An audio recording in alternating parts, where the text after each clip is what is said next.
Bismillahirrahmanirrahim. Sambil menunggu yang lain, kita mulai saja Bapak-Bapak. Assalamualaikum warahmatullahi wabarakatuh.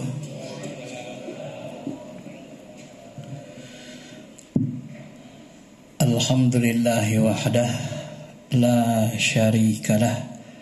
Asyhadu anna Muhammadan abduhu wa rasuluh alladzi la nabiyya ba'da. Allahumma salli ala habibina syafi'ina Muhammadin wa ala alihi wa sahbihi ajmain, amma ba'd.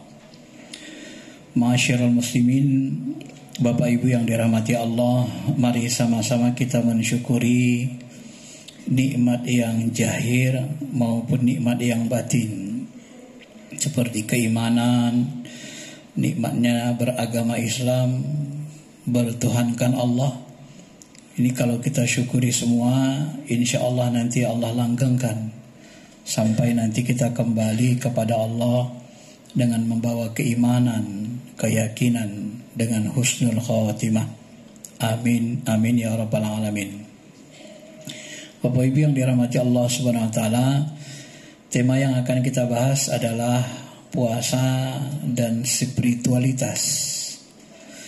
Kalau kita munculkan pertanyaan, kenapa disuruh Allah kita puasa? Bahkan puasa ini dijadikan rukun Islam, fardu, kewajiban tingkat tinggi namanya. Ada dalam istilah fikih fardu, ada wajib. Kalau Imam Hanafi membaginya begitu. Yang fardu itu di atas wajib. Kalau Imam Syafi'i menyamakannya. Kalau puasa Ramadan ini termasuk fardu, diperintah yang paling tinggi, pilar agama Islam sesudah sholat. Sampai begitu Allah memilihnya sebagai amalan pilar. Tentu rahasianya banyak, ya. Kalau kita telusuri diri kita Bapak Ibu, diri kita ini terdiri dari ruh, wa nafakhtu fihi min ruhi. Aku tiupkan dari ruhku. Ruh yang Allah tiupkan ke diri kita ini cenderung kepada Allah, selalu mencintai Allah, selalu ingin dekat dengan Allah, ya. Dan kebutuhannya tidak bersifat jasmani. Kemudian yang sifat rohani di diri kita ini ada akal. Akal ini netral. Apa yang diberikan kepadanya oleh indera mata, indera telinga, indera hati rasa, dia akan pikirkan, dia susun. Dia buat susunan bahasa untuk mengungkapkannya dalam bentuk lisan, bahasa kita, bahasa manusia. Dan yang ketiga, ada yang disebut dengan kolbu. Kolbu ini berasal dari kata kolaba, bolak-balik dia pemutus. Pertimbangan akal begini, rohani narik ke Allah, akal bilang begini, dia goncang, lalu dia putuskan. Dan yang keempat, kalau dia cenderung kepada hawa nafsu, yang keempat, maka dia putuskanlah keburukan untuk dilaksanakan oleh seluruh anggota tubuh kita.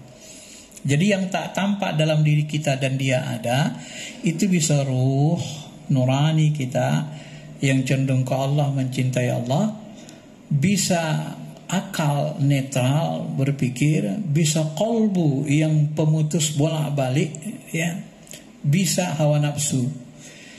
Jadi sederhananya, yang mengendalikan jasad kita ini nanti bisa hawa nafsu, cenderung hawa nafsu, ya. Bisa cenderung nurani kita ke Allah, ya. Dan bahkan nanti ada yang dari luar lagi intervensi masuk, namanya setan. Makanya ada orang kerasukan jin, yang mengendalikan badan dia kan jin. Itu tambahannya. Ma'asyiral muslimin, Bapak Ibu yang dirahmati Allah. Nah, kenapa Allah menyuruh kita puasa? Karena di dalam diri kita ini ada musuh yang sangat kuat, sangat hebat. Apa itu? Hawa nafsu. Kenapa hawa nafsu ini menjadi musuh yang sangat kuat? Karena hawa nafsu ini sifatnya egois, sifatnya tidak mau diperintah. Dia berbuat apa maunya, dia nggak peduli sama Tuhan. Maka terdapat riwayat ketika dia direndam di neraka 1000 tahun. Lalu ditanya Allah, gimana? Udah kapok belum? Man anta, siapa engkau? Ana, ente. Saya, kau lah. Direndam lagi 1000 tahun di neraka. Ditanya Allah lagi, siapa kau? Ana, ente. Kemudian direndam 1000 tahun lagi, lalu tidak diberikan makanan. Dia lemes, gak bertenaga. Lalu ditanya, man anta, siapa engkau? Ana abdun wa anta rabbun. Saya hamba, engkau Tuhan.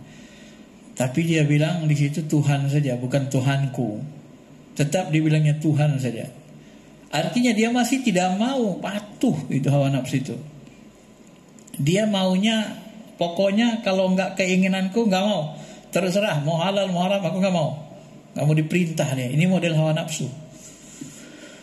Maka di dalam Islam hawa nafsu ini dikatakan Nabi musuh terberat. Dari mana kita tahu? Hadis sahih mengatakan Abdulul jihad, jihad dan nafs wa hawa. Jihad yang paling abdul itu adalah jihad melawan hawa nafsumu. Jadi kalau kita mau nyari musuh jangan cari di luar, di diri kita, Pak. Di diri kita ini paling berat. Sederhana konsepnya, sekiranya seluruh manusia bumi mengendalikan hawa nafsunya, kira-kira aman sentosa enggak dunia ini? Aman kan? Jadi yang buat bumi ini kacau itu hawa nafsu sebenarnya. Loh, bagaimana dengan setan, Ustaz? Setan iblis itu dia hanya kemampuannya tidak kuat. Dia kemampuannya cuma bisik-bisik, merayu. Ya, alladzi yuwaswisu fi sudurin nas. Apabila kamu yanzaghunna syaitan, kalau kamu disentuh setan, dibisikin setan, fasta'idz billah, mohon perlindungan kepada Allah. A'udzubillahi minasyaitonir rajim. A'udzubillahi min hamazatis syayatin. Langsung setan terpental. Begitu kita zikir dia terpental menjauh. Inna kaidasyaitanu kana dha'ifa. Tipu daya setan itu lemah kata Allah Taala. Enggak kuat dia. Dan setan itu tidak bisa menguasai kita kalau kita tidak punya hawa nafsu. Kok bisa, Ustaz? Iya. Coba perhatikan kehidupan kita hari-hari. Kapan kita berbuat jahat? Kapan setan berbisik kepada kita buat jahat? Ketika kita mengaktifkan, memunculkan keinginan hawa nafsu. Contoh. Ini contoh nih. Ya. Nah, ini mau lebaran nih. Ini harus banyak bawa uang THR nih. Ini mau pulang ke Surabaya. Kalau nggak banyak duit, susah nanti keluarga banyak, keluarga besar. Keinginan hawa nafsu muncul. Setelah muncul, baru setan bisik. Tuh di kantor tuh masih ada 2M tuh. 4 aja katanya. Ntar kalau ketemu KPK gimana? Ya udah kembaliin. Kalau enggak ya sudah lewat. Muncul bisikan setan kan? Kapan dia muncul? Ketika hawa nafsu muncul. Ketika keinginan hawa nafsu dimunculkan, baru dia mampu bisik. Tapi ketika kita kosong, nah inilah dalam spiritual, Pak. Sebenarnya zikir yang paling bagus itu zikir kosong. Suwung kalau bahasa orang Jawanya dulu kan. Kosong. Yang ada hanya Allah. Hawa nafsu itu tidak aktif, tidak berkeinginan apapun. Hanya Allah saja. Inilah zikir yang dilakukan Nabi di Gua Hira. Inilah zikir yang dilakukan Sunan Kalijaga di dekat kali. Begitu hati kita kosong, tak berkeinginan, hanya Allah saja, maka terasa kenikmatan, akan terasa nikmat. Allah ini pencemburu, Pak. Kalau di dalam kolbu kita, dalam diri kita masih ada selain dirinya, dia tidak akan mau mendekat. Begitu kita benar-benar kosong, baru terasa nyata Allah Ta'ala itu. Kita akan tersentuh, nyangis. Kita akan terasa nikmat yang luar biasa. Dan pada saat itu iblis bingung. Wasul silatis syayatin, kata Nabi. Setan tuh kayak terbelenggu. Kenapa kayak terbelenggu? Mau digoda ngapain? Mau digoda lihat cewek, hatinya gak berisi cewek. Mau digoda ngambil uang orang, dia gak berisi, hatinya gak kemana-mana. Mau digoda nipu orang, ngirim APK ke HP-nya biar kita bobol ATM-nya, nggak bisa. Nggak ada hatinya ngomong gitu, nggak ada keinginan. Jadi kalau kita nggak punya keinginan, setan nggak bisa goda. Maka setan itu adalah kendaraan dalam diri kita, itu hawa nafsu. Ya, jangan terlalu banyak mempersalahkan setan. Yang paling bersalah itu hawa nafsu kita. Kita nggak mampu kendalikannya. Maka Nabi kan membahasakan dengan tegas, al-qayyis mandana nafsahu wa amila lima ba'dal maut. Tahukah kamu orang yang kayis, orang yang cerdas? Siapa yang cerdas? Mereka yang mampu mengendalikan hawa nafsunya. Jadi yang paling cerdas dalam Islam, pandangan Allah dan Rasul, mampu mengendalikan hawa nafsu. Itulah orang cerdas. Wa amila lima ba'dal maut. Dan ciri mereka beramal untuk sesudah mati. Bukan orang cerdas gelarnya profesor, doktor. Enggak. Profesor, doktor banyak yang kafir. Itu gelar akademik, gelar akal. Bagi Allah dan Rasulnya, yang cerdas itu yang mampu nundukkan hawa nafsu. Bukan hanya banyak ilmu. Bahkan berapa banyak orang yang berilmu itu tersesat, dikendalikan hawa nafsu. Apara'aita man ittakhadha ilahahu hawa. Apakah kamu tidak memperhatikan orang-orang yang mentuhankan hawa nafsunya? Mentuhankan hawa nafsunya. Nah, ini kan jelas dikatakan Allah Subhanahu wa taala. Ya. Wa adallallahu ala ilmin, dan mereka disesatkan Allah dengan ilmunya. Ya, dengan ilmunya. Ini ada dua, Allah menyesatkan mereka dengan pengetahuannya, atau dengan ilmunya mereka tersesat. Kenapa? Karena mereka dikendalikan hawa nafsu. Maka mohon maaf, yang merusak ekonomi negara kita siapa? Apakah orang pintar atau orang-orang bodoh? Orang pintar. Orang pintar yang bagaimana? Yang dikendalikan hawa nafsu. Maka hawa nafsu ini perusak, musuh berat dalam kita. Kalau dia nggak dikendalikan, kita akan hancur. Siapapun yang tak mampu mengendalikan hawa nafsunya, maka dia akan menemui kehancuran. Bahkan kata Allah, walawit tabal haq ahwa'ahum la fasadatis samawati wal ardi wa man fihinna. Sekiranya ukuran benar salah itu, yang dijadikan hakim pemutus itu adalah hawa nafsu, maka langit bumi dan semua makhluk yang di dalamnya akan binasa. Kenapa? Karena hawa nafsu tak bisa diarahkan, dikendalikan. Kalau diserahkan kepada dia keputusan yang hak benar salah, diserahkan penilaiannya kepada hawa nafsu, maka langit bumi hancur. Kenapa? Ya hawa nafsu. Lihat istri orang, itu istriku juga, itu katanya. Lihat uang orang, uang dia. Lihat rumah orang, rumah dia. Lihat properti orang, properti dia. Dia gak pedulian. Maka hancur. Apalagi di dunia ini sumber daya alamnya terbatas. Semuanya mau kaya, semuanya mau punya istri cakep, semuanya mau jabatan tinggi. Akhirnya rebutan itu, cakar-cakaran. Nah kalau diberikan kepada mereka, ini hancur. Makanya jangan heran Pak, kita tidak diberikan mukjizat, kita tak layak nerima karomah. Kenapa? Karena spiritual kita masih rendah, belum bisa kita mengendalikan hawa nafsu. Para nabi, para rasul, para wali itu semuanya mampu mengendalikan hawa nafsu, baru layak dapat mukjizat, baru bisa nerima karomah. Para wali, Nabi Sulaiman diberikan mukjizat. Apa mukjizat yang Allah berikan? Wali Sulaiman ar-rih, kami tundukkan kepada Sulaiman angin. Nabi Sulaiman berangkat, panggilnya angin. Ini, yuk, udah naik, berangkat. Coba kalau kita diberikan mengendalikan angin, kira-kira apa yang terjadi? Ini perkara aku nggak selesai dibuatnya, kurang ngajar ini. Hajar angin, hancur itu kantor itu, rata dengan tanah. Besok gitu lagi. Akhirnya Jakarta ini rata dengan tanah. Kenapa? Kita nggak mampu mengendalikan emosi, mengendalikan hawa nafsu. Tidak layak, belum layak. Maka orang-orang yang spiritualnya tinggi untuk mencapai peringkat Nabi Rasul, mencapai peringkat wali, tidak bisa kecuali setelah kita sempurna mengendalikan hawa nafsu. Dan salah satu caranya tadi zikir kosong, tak berkeinginan apapun. Nah, itulah dia, baru terasa kenikmatan itu, beragama, bertuhankan Allah. Maka salah satu mursyid kita mengatakan, sekiranya 1 detik saja Kolbumu itu tidak berisi apapun kecuali Allah. Sempurna hanya Allah saja. Tak ada lintasan pikiran, tak ada lintasan hati, tak ada keinginan hawa nafsu. Maka kamu akan merasakan kenikmatan yang dahsyat dalam kolbumu. Inilah yang kalau bahasanya dibahasakan Ibrahim bin Adam. Ibrahim bin Adam ini termasuk raja, orang terkaya di masanya. Ya, dia bermewah-mewah hidup. Tiba-tiba dia dengar, lagi dia sholat, terdengar suara dari atas. Ibrahim, kamu mau nyari Tuhan di tempat kemewahan begitu, yang penuh dengan hawa nafsu? Nggak bisa, nggak ada Tuhan di situ. Kaget dia. Jadi bagaimana? Kalau kau mau cari Tuhan, keluar, tinggalkan itu kemewahan, tinggalkan hawa nafsu dulu. Dia tinggalkan kerajaannya.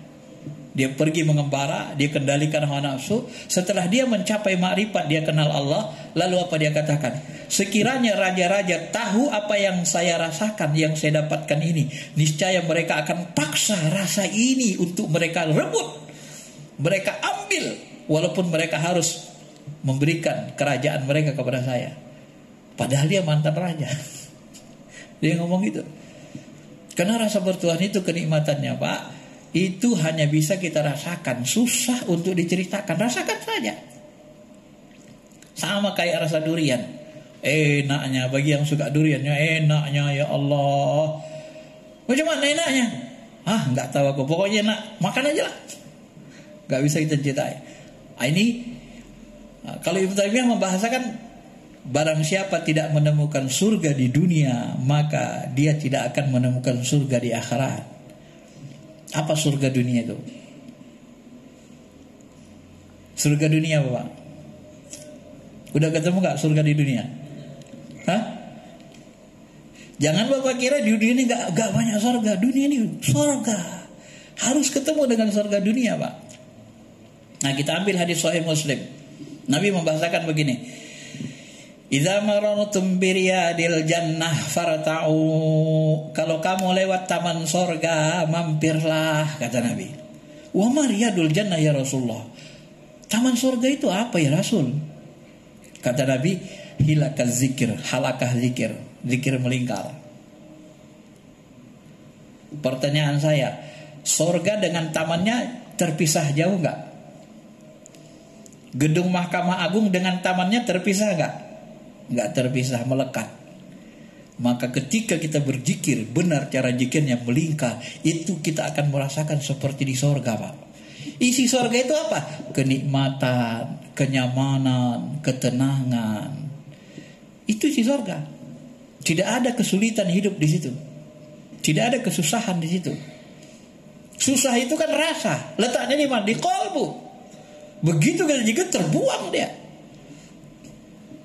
Dan yang membuat kita susah sebenarnya siapa? Hawa nafsu. Terlalu banyak keinginan kita, Pak. Mau ini, mau ini, mau ini. Ya. Gak punya uang, aku kuliah laku dulu. Tamat kuliah, belum kerja, aku kerjalah dulu. Begitu dapat kerja, aduh dikit kali gaji gak cocok. Dapat yang banyak, aduh istriku banyak kali maunya. Anakku lagi begini-gini. Kapan selesainya? Gak ada selesai. Maka kalau kita turunkan hawa nafsu, tidak pernah selesai. Tidak ada garis finishnya, tidak ada kesudahannya. Tapi begitu kita diamkan dia, diam, lu, kita mau zikir, diam, hanya Allah saja. Baru kita terasa nikmat. Orang beriman itu rekreasinya Pak zikir, ya, nggak perlu kita ke diskotek, tempat-tempat klub malam, nggak perlu. Itu cara-cara orang yang kolbunya belum pernah merasakan nikmatnya berdekatan dengan Allah. Sederhana saja. Mana lebih nikmat bersama Allah daripada bersama ciptaan Allah? Bapak berpikir secara logika. Lebih nikmat mana bersama Allah daripada bersama musik-musik ciptaan Allah? Sebenarnya pasti lebih nikmat bersama penciptaannya, Allahnya. Musik itu pasti ciptaannya. Tapi karena kita tidak paham, tidak menggali spiritual seperti ini, kita lupa, kita lalai. Kita berpaling dari Allah Subhanahu wa taala. Padahal Allah itu selalu menunggu kita. Selalu memperhatikan kita kapan kita mau datang kembali kepadanya. Sampai ila waktu hin, sampai kita nanti betul-betul kembali lagi meninggal dunia. Bapak Ibu yang dirahmati Allah Subhanahu wa taala. Nah, jadi hawa nafsu ini harus dikendalikan, tidak boleh dibunuh. Ya, maka dalam Islam tidak ada istilah pendeta, namanya rohbaniyah, kerahiban. Rohbaniyah itu tidak dikenal dalam Islam. Nabi Sulaiman itu ada yang meriwayatkan sampai 1000 istrinya kan, ribuan. Nabi Muhammad istrinya 9, ya kan, 11 lagi dengan budaknya. Ya. Kita siapa? Nggak nabi, nggak rasul, nggak mau sama perempuan. Ya, akhirnya kan terjadi keburukan yang banyak. Kenapa? Karena hawa nafsu yang paling kuat, yang paling berat bagi laki-laki adalah wanita. Ma fitnatun hiya adarru ala rijal min fitnatin nisa. Tidak ada fitnah, cobaan yang paling berat untuk diatasi laki-laki dari umatku kecuali fitnah wanita. Nah, itulah yang dialami Nabi Yusuf. Walqad hammat bihi wa hamma biha. Yusuf pun sudah kepingin digoda Zulaiha, begitu cakepnya, mulusnya, kepingin. Tapi jangan dibayangkan ya puasa ini Pak. Begitu dia kepingin, laula ro'a burhanun, tiba-tiba kelihatan dengan burhan. Terlihat Yusuf burhan, kaget dia, diberi peringatan oleh Allah, nggak jadi. Dia lari, ditarik sama Zulaiha. Lalu Allah katakan, inna kaidakunna azim. Tipu daya perempuan-perempuan seperti itu sangat berat. Kalau setan tadi, inna kaida syaitona kana dha'ifa. Tipu daya setan lemah. Giliran tipu daya hawa nafsu kepada wanita itu berat. Makanya dalam Al-Quran itu ada malaikat Harut Marut. Itu kalah, malaikat yang agung di alam malakut itu kalah dengan godaan wanita cantik. Ya, kan malaikat ini sering kritik sama Allah. Ya Allah, kenapa kau jadikan manusia ini durhaka-durhakanya minta ampun? Udah dikasih bumi tempat tinggalnya, ditumbuhkan tanaman supaya mereka bisa makan, diturunkan air dari langit supaya bisa minum, dikasih udara segar supaya bisa bernapas, jantungnya sehat, ginjalnya 2 enak, ya, akal pikirannya bisa berpikir cerdas, melihat dengan mata, mendengar dengan telinga, lengkap engkau kasih mereka nikmat, masih saja durhaka, gak mau bersyukur ini. Untuk apa kau ciptakan manusia seperti itu ya Rabb? Durhaka terus. Lalu kata Allah, baik, kalian mau tahu kenapa manusia durhaka? Coba siapa di antara kalian malaikat yang paling mulia, paling alim di antara kalian, paling taat? Ditunjuklah Harut Marut. Ditunjuk Harut Marut, diturunkanlah dia ke bumi dengan hawa nafsu. Digoda mau minum khamar, tidak mau. Namanya orang taat, ulama. Digoda mau membunuh, tidak mau. Tiba-tiba didatangkan Allah perempuan yang begitu cantiknya, oleh mereka Pak. Oleh Harut Marut, rebutan, akhirnya menggoda perempuan.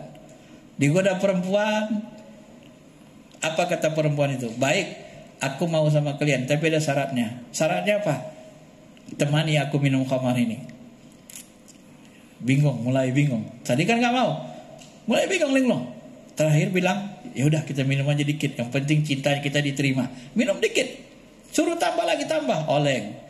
Begitu oleng, berzina dengan perempuan. Berzina, punya anak, malu karena ulama dianggap ulama di daerah itu, dibunuh itu anak.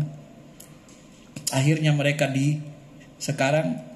mereka dirantai Allah Ta'ala, kepalanya sejengkal dari laut. Itulah yang disebut dalam Quran Al-Baqarah surat Inna Harut wa Marut. Surah namanya malaikat Harut Marut. Kenapa? Karena beratnya Pak. Maka Allah suruh kita kasih resepnya. Apa itu? Puasa. Maka Allah suruh kan, ya ma'syaras sabab, pemuda, kalau kamu sudah sanggup, nikahlah. Kenapa? Nikah itu menjaga spiritual kita, separuh agama kita terjaga. Separuh sudah agama kita terjaga dengan nikah tadi. Ya. Karena begitu kita bergelora, berkeinginan, ada istri kita, selesai. Gak perlu kita cari di luar kan. Bagaimana kalau di overhead, membludak hawa nafsunya, gak bisa satu perempuan, Allah kasih poligami. Kan dikasih solusi. Allah tuh melarang tidak pernah tidak pakai solusi. Ada solusinya.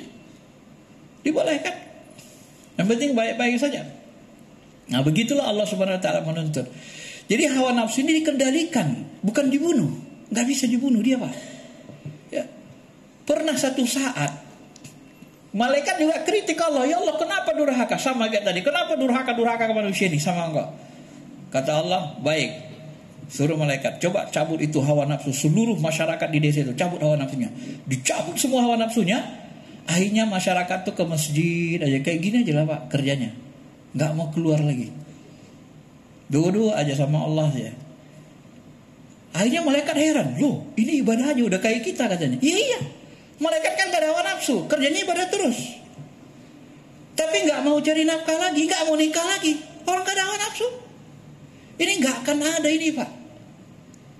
Masjid Semegah ini gak akan muncul. Lukisan-lukisan indah begini gak akan ada. Ini juga gak akan ada. Ini kena hawa nafsu. Jadi hakikatnya, spiritualnya, hawa nafsu itu dicipta buat apa? Bukan buat keburukan. Maka Allah tidak menciptakan keburukan. Yang diciptakan Allah, dimaksudkan Allah menciptakan hawa nafsu supaya kita bisa memakmurkan bumi, menata alam, menjaga alam, melestarikannya, mengembangkannya. Kita punya anak istri, alam kita bagi share secara adil. Seluruh sumber daya alam, kekayaan negara, udara, lautan, darat digunakan sebesar-besar kemakmuran rakyat. Kan sesuai dengan undang-undang kita. Itulah tujuannya. Itulah tujuan diciptakan hawa nafsu. Bukan untuk keburukan. Tapi kalau dia tidak dikendalikan, maka dia akan menghancurkan kita. Maka bahasa Quran itu sering, jangan ikuti orang yang dikendalikan hawa nafsunya. Kenapa? Nanti kau akan hancur. Fala yasuddanna anha man la yu'minu biha wattaba hawahu fatarda. Jangan kau mau dipalingkan dari orang-orang taat, mengikuti orang-orang tak beriman kepada Allah dan mengikuti hawa nafsu mereka. Patarda, kau akan hancur binasa. Semua orang yang mengikuti hawa nafsunya binasa, hancur. Dia hancur dan menghancurkan. Ya. Kenapa ada pertalite jadi pertama? Kenapa ada? Kalau bukan karena hawa nafsu. Kalau bukan karena hawa nafsu itu tidak akan mungkin terjadi. Itu hawa nafsu Pak. Nah itulah. Makanya kita harus kendalikan dia. Dan mujarabnya hebatnya Allah itu dia mengerti. Dia ciptakan hawa nafsu. Ini pengendalinya. Apa? Puasa. Makanya kadang-kadang jemaah kan sering tanya, Ustaz kok bulan puasa kok banyak ya? Yang orang-orang ibadah mau ngaji apa semua kok kayaknya makin-makin soleh. Ya memang. Karena hawa nafsu itu kalau dikendalikan kita jadi orang baik Pak. Gak bisa enggak. Memang itu rumusnya. Tapi kalau kita tidak kendalikan, kita akan celaka. Karena itulah perlu dilatih terus, dilatih. Makanya Nabi jaga habis puasa Ramadan gini, puasa Syawal, nanti Senin Kemis. Itu dalam hal untuk pengendalian. Supaya kita tidak rakus, tidak serakah. Supaya batin kita itu, hijab-hijab qalb kita pun terbuka nanti. Lebih tajam kita memandang kekuasaan Allah, kenyataan Allah Subhanahu Wa Taala, sehingga kita nanti bisa lebih gampang dekat dengan Allah Subhanahu Wa Taala. Saya kira itu saja yang saya sampaikan. Betapa pentingnya memang kita mengendalikan hawa nafsu ini, dan mudah-mudahan kita bisa memahaminya. Kalau ada yang mau tanya, ada 5 menit tersisa. Ada yang mau tanya Pak? Ya. Kok kayaknya lemas-lemas sekali ya? Baru separuh hari. Kayaknya udah lemas banget nih. Ya silakan Pak.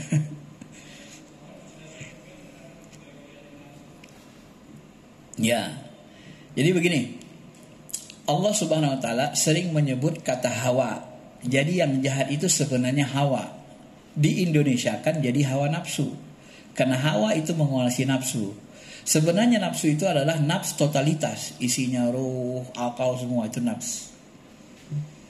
Ya, yang sering dilarang Allah itu wala tattabil hawa, wala tattabil hawa. Jadi hawa itu angin penggoda, pengajak, penarik gitu kan. Kekuatan energi. Nah, itulah yang kita kendalikan. Cuma ketika hawa nafsu ini mengendalikan jiwa, nafs menjadi hawa nafsu. Ya, hawa nafsu dikendalikan hawa, maka jadilah nanti dia nafsu ammarah bisu, ngajak jahat terus kalau dia kotor. Kalau nanti jiwa kita, nafs kita ini dikendalikan oleh ruh kita, nurani kita, maka jadilah dia jiwa mutmainnah, tenang dia. Kalau hawa nafsu mengendalikannya nggak tenang dia, Pak. Banyak kali keinginannya, stres kita. Kalau kita ini, cobalah Bapak hitung, satu hari pingin Bapak apa? Mulai bangun tidur, nanti aku pingin ini, aku mau ini, mau ini, mau ini. Coba inventaris, berapa keinginannya hawa nafsu? Sehari bisa 100, bisa 50. Kalau dirincikan banyak kali kan. Apalagi kalau kita rajin lihat belanja online, lihat Shopee. Ini peci cakep.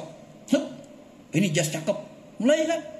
Kalau kita rajin lihat, banyak keinginannya. Kalau kita turutin nggak habis-habis ya.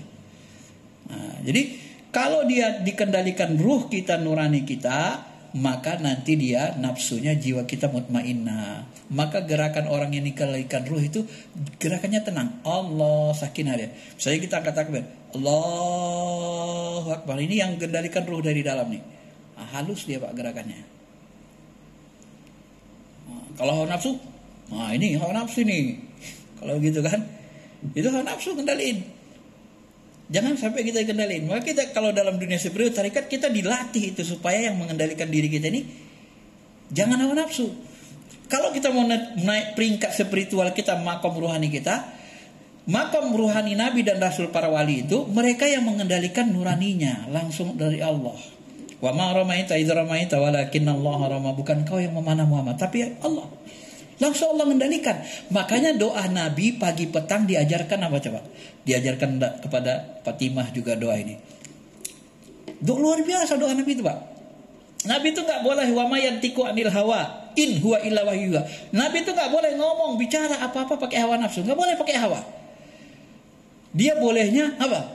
Ya hayyu ya qayyum astaghisu aslih li sya'ani kullah wala takilni ila nafsi tarfata aini. Ini kunci, sering didoakan Nabi, dibuatkan Nabi pagi petang. Wala takilni ila nafsi tarfata aini. Ya Allah, jangan kekalkan, jangan tawakalkan, jangan serahkan akunya aku kepada diriku, kepada hawa nafsuku. Tarfata aini, walaupun sekejap mata, walaupun sesaat, abadan abada, selama-lamanya.